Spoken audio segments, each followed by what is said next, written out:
Hi friends, இது Joe சமையல் இன்னைக்கு macaroni pasta veg macaroni pasta தான் பார்க்க போகிறோம். இது பாருங்கள், நல்லா பாஸ்தா வந்து கொஞ்சம் ஜங்க் ஃபுட் சொல்லுவாங்க. நம்ம குழந்தைங்களுக்கு இதை வந்து நல்லா ஹெல்த்தியாகவே பண்ணி கொடுக்கலாம். நிறைய வெஜிடபிள்ஸ் போட்டு பாஸ்தா கம்மியாக போட்டு பண்ணி கொடுத்தனா ரொம்ப பிடிக்கும்.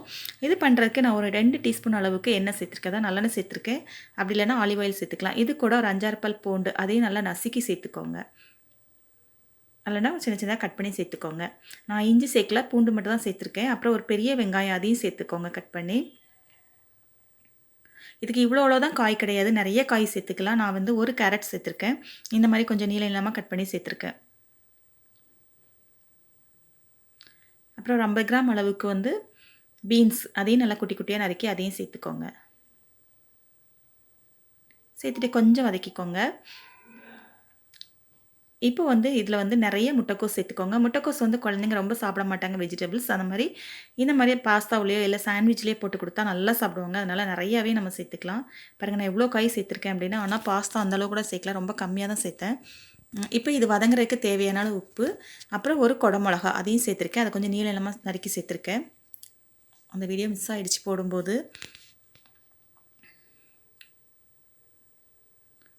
இப்போ எல்லாம் வதங்கினதுக்கப்புறம் 2 பச்சை மிளகா அதையும் சேர்த்துக்கோங்க. ஒரு அரை லெமன் ஜூஸ் சேர்த்துக்கோங்க.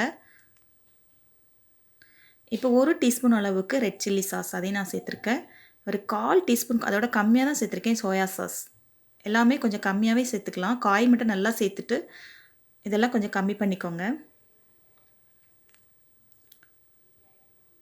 நல்லா கலந்து விட்டுக்கோங்க. இப்போ லைட்டாக சுகர் சேர்த்துக்கோங்க. இப்போ ஒரு அரை டீஸ்பூன் அளவுக்கு பெப்பர் அதையும் சேர்த்துக்கோங்க.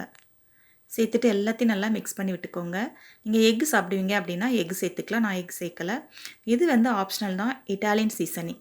அது இருந்ததுன்னா அதையும் சேர்த்துக்கோங்க. சும்மா ஒரு 1/4 டீஸ்பூன் அளவுக்கு சேர்த்துக்கோங்க.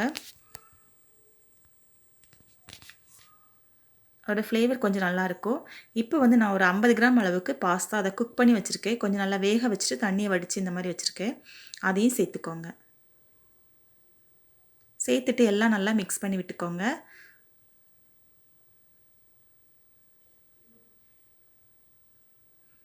பார்த்தாலே தெரியும், காய் நிறைய இருக்கும். நமக்கு பாஸ்தா ரொம்ப கம்மியாக இருக்கும். இந்த மாதிரி குழந்தைங்களுக்கு பண்ணி கொடுத்தா குழந்தைங்க பாஸ்தா சாப்பிட்ட மாதிரி இருக்கும். நமக்கும் அதுகளுக்கு வந்து நிறைய வெஜிடபிள்ஸ் சேர்த்த மாதிரி இருக்கும். நீங்களும் இந்த மெத்தடில் ட்ரை பண்ணுங்கள். ட்ரை பண்ணிவிட்டு எனக்கு கமெண்ட் பண்ணுங்கள். இந்த வீடியோ பிடிச்சிருந்தா ஜோ சமையலை சப்ஸ்கிரைப் பண்ணுங்கள், லைக் பண்ணுங்கள், ஷேர் பண்ணுங்கள். தேங்க்யூ.